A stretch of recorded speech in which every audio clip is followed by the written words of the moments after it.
with Adam Terry. Time now for our weekly conversation with Adam Terry, who will be on the call of Syracuse and Pittsburgh inside the Dome for a night game, 7:30 kickoff on Saturday. And we always catch up with Adam here on Wednesdays as part of our weekly prep for the game. And Adam, we'll get into this Pittsburgh game and start breaking down the matchup. And I know that everyone's sort of eager to see what the team looks like coming out of the bye week and if there has been growth for the offense in particular. I guess to start out, we've been talking a lot this week about the comments that Fran Brown made in his Monday press conference, and it feels like there is a little bit of an overreaction going on among the fan base on how he handled that question that was posed to him about what are the chances that you would leave for a bigger job. Did you have any takeaways just hearing Fran handle that question, and any thoughts coming out of how he sort of handled the question? Yeah, I think when you look at it, you kind of stumbled through it. But, at the end of the day, when we go back and we look at kind of how Doug Marrone, jumped ship late in the night, and I'm not saying that's what Fran's going to do. He left the program in a better state than when he found it. And I feel that, with Fran and what he's done, he's leaving this program in an elevated state. He's brought us back into this regard of prominence and, not where we want to be yet, but it's definitely turning heads in the recruiting prospect or prospects that have been coming in. I'm enamored with that fact. And do I want to see a guy like that leave? No, by no means. But do I think he'll be in some of the conversations? Of course he will. And is he number 1, 2, 3? He's going to be in that top 10 consideration.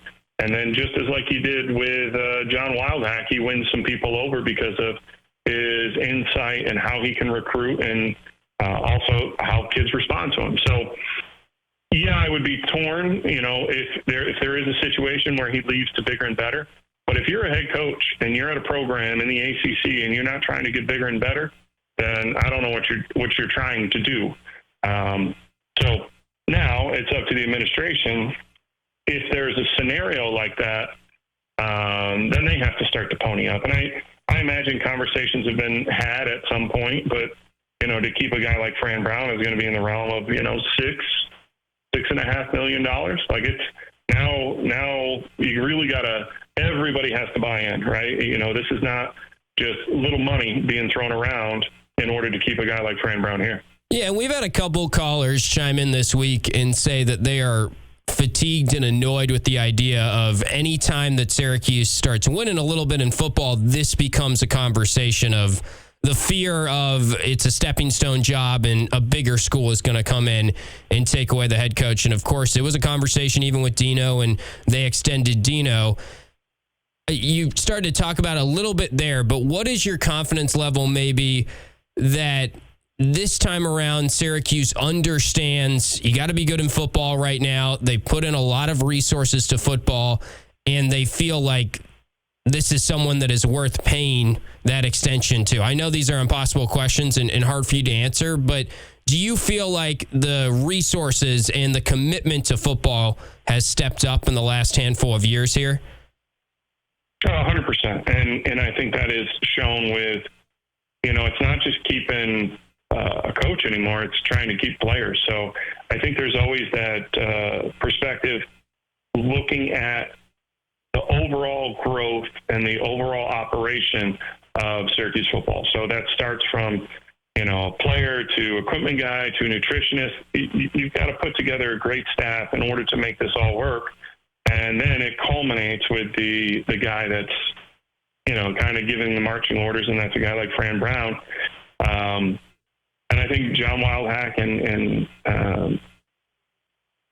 is committed into doing that. And also, too, we have to be relevant, right? So if you're extending somebody a head coach, that is also coming from the perspective of we have to be relevant. And if there's any of these big landscape changes of college football or college basketball, we have to be there and in order to get paid, right? It's as simple as that as a organization. So I believe that they'll do their best, and at some point, the best might not be good enough, because now you're starting to see these SEC schools and Big Ten schools extending, $9, $10, $13 million contracts for head coaches. So then you have to do your vetting process of when you start to get in that realm. I don't know if Syracuse can match that pay. Yeah, and there's a lot of schools that can't match that when you start talking about those figures, and it boggles my mind that Penn State is able to gather $50 million for the buyout, and it seems like each year we go into the new college football season and we wonder at what point are these buyouts going to become too expensive. But, there's going to be other jobs that probably open up, and now there's some chatter about Florida State, for example. I think not Jimbo Fisher. I was thinking about Texas A&M's buyout, but Norvell's buyout is in the neighborhood of $60 million, I think, and it's crazy to think that that's money that is in college football right now, but it also feels like that's not stopping, right? Like, these buyout numbers are becoming even crazier. Yeah, the buyout numbers are becoming crazier, but also too what it's going to take in order to keep kids on campus is becoming pretty crazy as well. When you look at the Big Ten and what they were trying to do and sell a percentage. I mean, and this is kind of where you lose the how do I want to put it, the passion or the innocence of college football is when all of this money is being thrown around. I think people love college football because it's the pomp and circumstance, and I went to this school and I'm a part of it, and I do this X, Y, and Z in order to help. And now it becomes a little bit more into that professional realm where, coaches are getting big money, players are getting big money.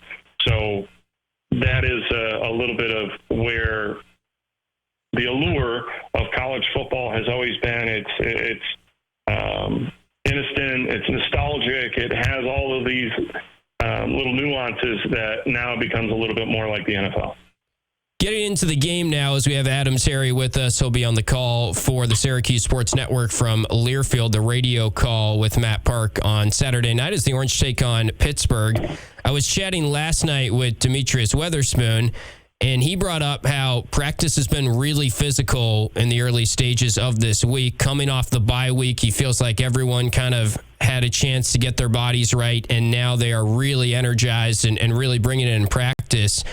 As a former offensive lineman that gets to experience bye weeks and you've gone through that, is there something to be said that a bye week truly can be the right thing for Syracuse here and they can go into this game a little bit more energized coming off the bye week?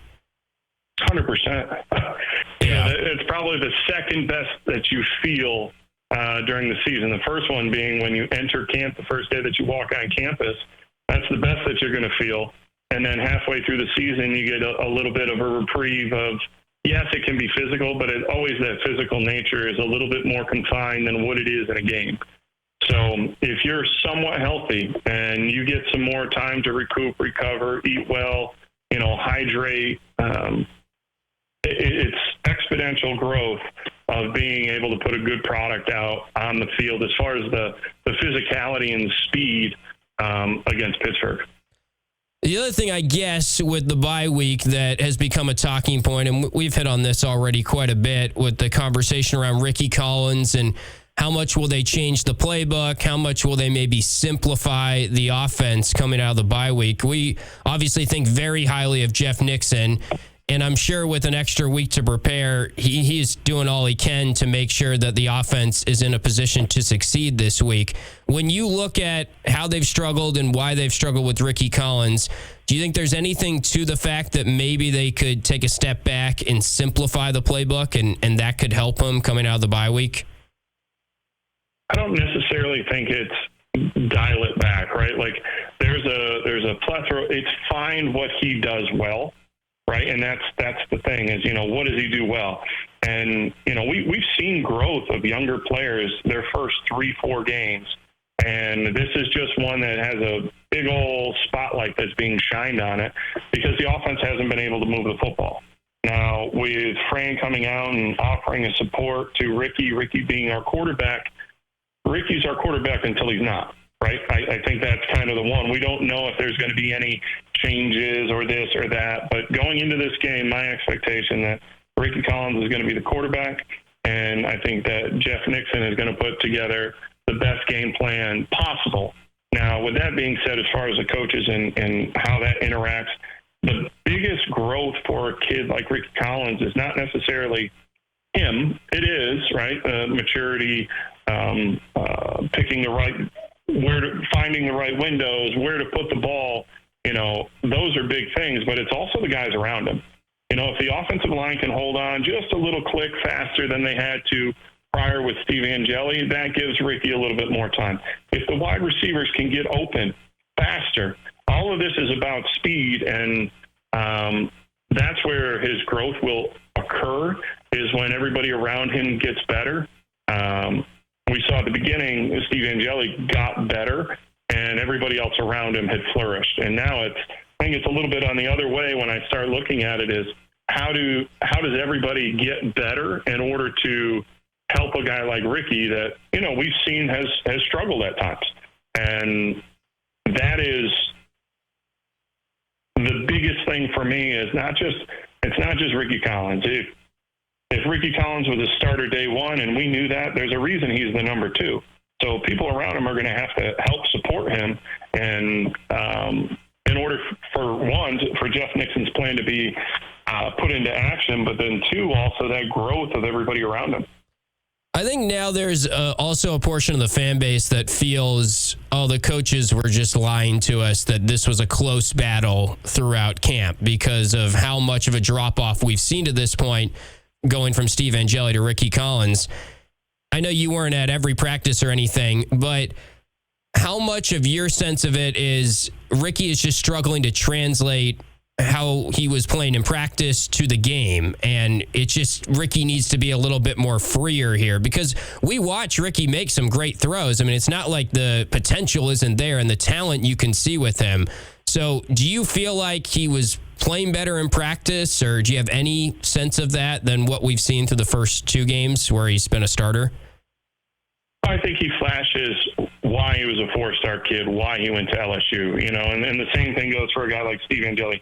But they were the backup, so there's a reason that they weren't starting in a lot of the capacity. So whether that is decision-making or whether that is recognition of what the shell is, where to distribute the ball, it's how fast can a guy like Ricky Collins progress with that. I think this is a crucial week because you get that week off, right? We've talked about what it looked like preseason. Really, preseason's kind of BS, and everybody's fighting for a spot. But this is where the rubber meets the road. And now somebody is scheming against you what you might do best. And we saw Pittsburgh last year scheme up Kyle McCord, and it was his worst game of the season. Now it's a guy like Ricky Collins getting a bye week. Jeff Nixon scheming up how they can attack Pittsburgh. But also, too, Pittsburgh is going to dial it up against him. Pat Narduzzi is going to line up and blitz the heck out of Ricky Collins, because if you can get him chasing ghosts, if you can get him looking at the secondary differently, that ball is going to be up for grabs. And it's a tough one, because this is one where we really need to see that exponential growth from Ricky Collins. But it is also a pivotal one because, Pittsburgh's, coming after people. Yeah, they're good. And they're pretty good, and they're coming into the Dome, and it's a tough test. It's an extremely tough test. And I always say this, at this point in the season, nobody's going to come in and help you. Nobody's coming to save you, right? Like, you are who you are, and if you continue to progress each week, you're going to get better. If there's some type of regression, that is going to be shown on film and then exploited the rest of the season.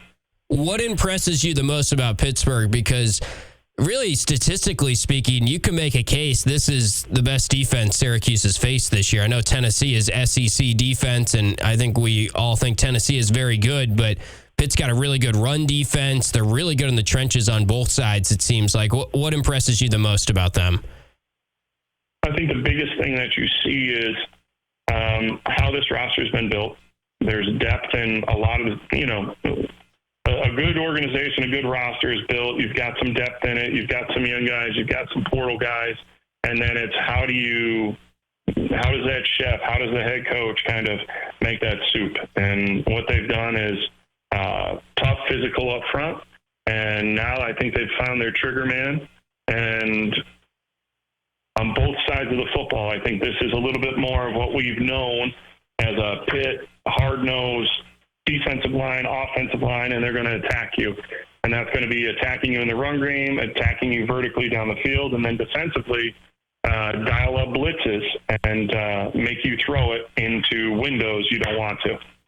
Very important game for the Orange on Saturday night, 7:30 kick. We'll go on the air for the Learfield broadcast at 5:30 on TK99. Adam will be with me for that on Saturday night. We'll be out on the quad and enjoying the homecoming game here for the Cuse. Really important game if they want to go bowling this year. Adam, we appreciate the time, and we'll talk to you on Saturday. All right, talk to you soon.